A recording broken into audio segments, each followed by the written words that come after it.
Good morning. Today we read a little bit more of the story of Paul and his being in trouble with the Sanhedrin, the Jewish leading council. And he is, as we read yesterday, he had been arrested and put into jail under guard.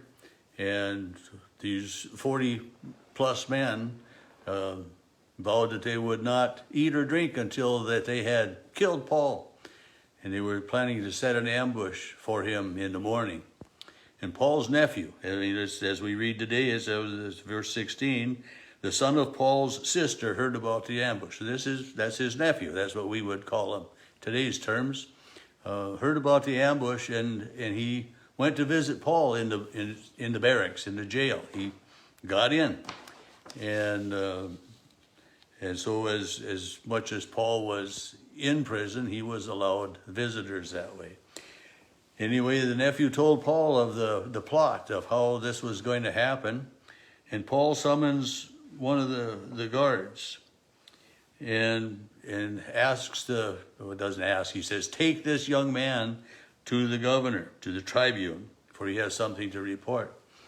And so this guard, the centurion, takes Paul's nephew to, they call him the tribune. And we'll find out in verse 26, this tribune's name, the commander's name is Claudius Lysias.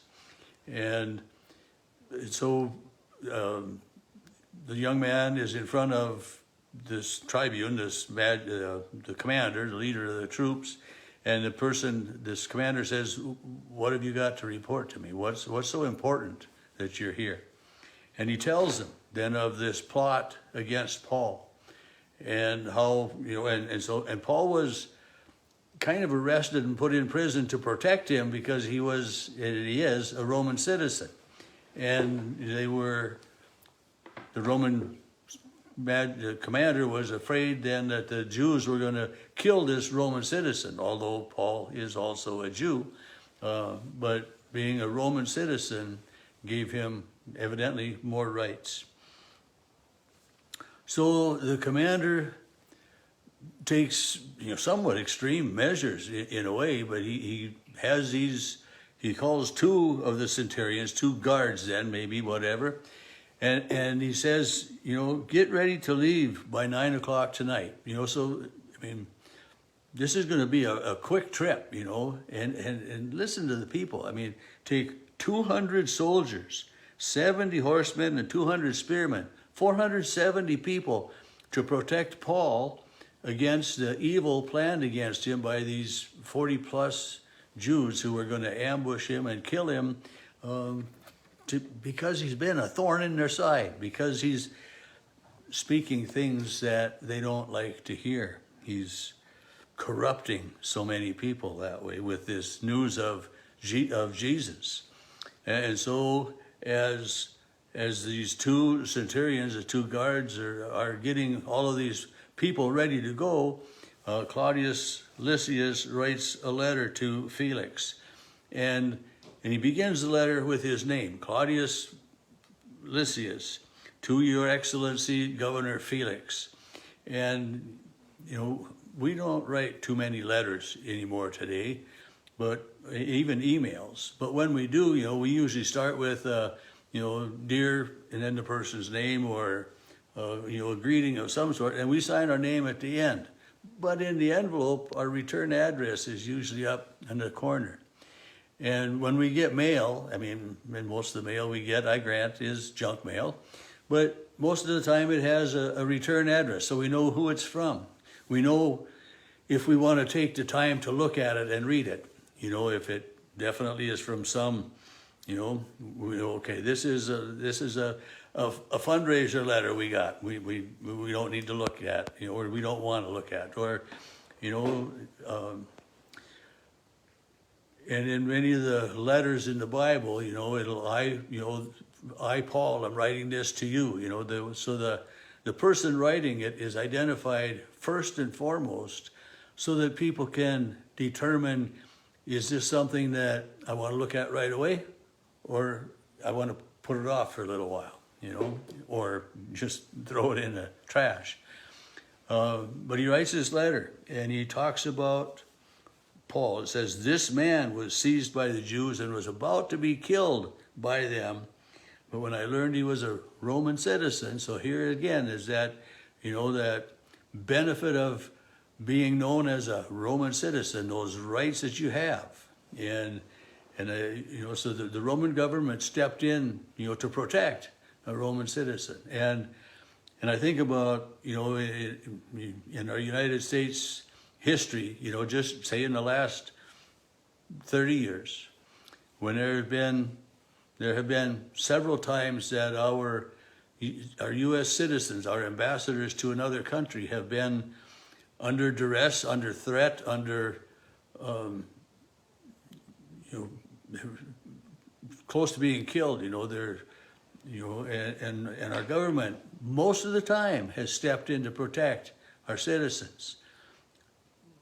But granted, they have failed too. But so for Paul to be this Roman citizen was a very big benefit for him, to have this protection then of the Roman government. And Claudius writes, he said, "I found that he was accused concerning questions of their law, but was charged with nothing deserving death." And I wonder if some of these Roman officials are aware yet of Jesus and of Jesus' death and of the charges that were brought against him that were not, they didn't corroborate each other. They were conflicting, all of this stuff.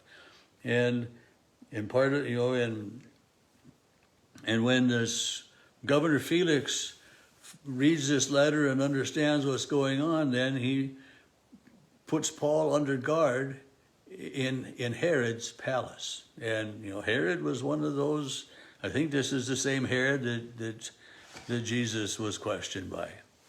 But, so he was under guard in Herod's palace, in Herod's headquarters, rather. And Herod was, the leading Roman official in the area, the one of most importance, one of most powerful of the Romans in the area. And he is there until, he's going to keep him there until his accusers come. And it's just like yesterday as I was talking about Paul being jailed and stuff. It's hard to stop, reading the story here right now at verse 35, because you want to know the rest of the story, like as Paul Harvey would say. You want to know, well, what happens to Paul? Did these people come, or and yesterday I kind of alluded or talked a little bit about Paul's nephew, and getting ahead of our readings. But it's the more we know about the story of Jesus, of Paul, of whatever, the more we know about the story of God's love for you and for me, the better we can share and encourage others in that story of God's love as well. And so when we read the Bible and we look at what happens, and we see, like here, where Paul, being a Jew, a Pharisee, he had all of these traits and characteristics. He'd studied under Gamaliel. He was it. He had all of the qualifications. And so to know that about Paul and to have seen the change in Paul helps us to be able to accept that others can change as well, and that God is working in us and through us against the evil of the world. And the evil of the world is a real thing, and that's kind of one of the things I'm going to talk about tomorrow in my sermon. Our gospel text for tomorrow is from Matthew again, and it's another of Jesus' parables, this parable of the wheat and the tares, the weeds. And but there is so much evil in the world, and we see that evil, here against Paul, and how evil rears its ugly head, and there's no reason for it. that, the jealousies and, and for the most part, these people that were against Paul weren't really bad people, but they didn't like to hear what Paul was telling them. And part of that refusal of the people to hear and to believe about Jesus was because of the power of the evil one, the devil, in the world. But God, through Jesus Christ, has overpowered that evil for us and for our salvation. And it doesn't make it any easier to see the evil in the world. And but it's to know that God works for his people. And in the book of Romans, Paul writes, all things work together for good for those who love and fear God. It doesn't mean that God causes the bad things to happen. It doesn't mean that God wishes bad things upon us or evil things upon us. But it's that God walks with us through every situation in our life. And this is one of the things that we're seeing in this story of Paul, how God is walking with him, providing and protecting and encouraging Paul in his witness.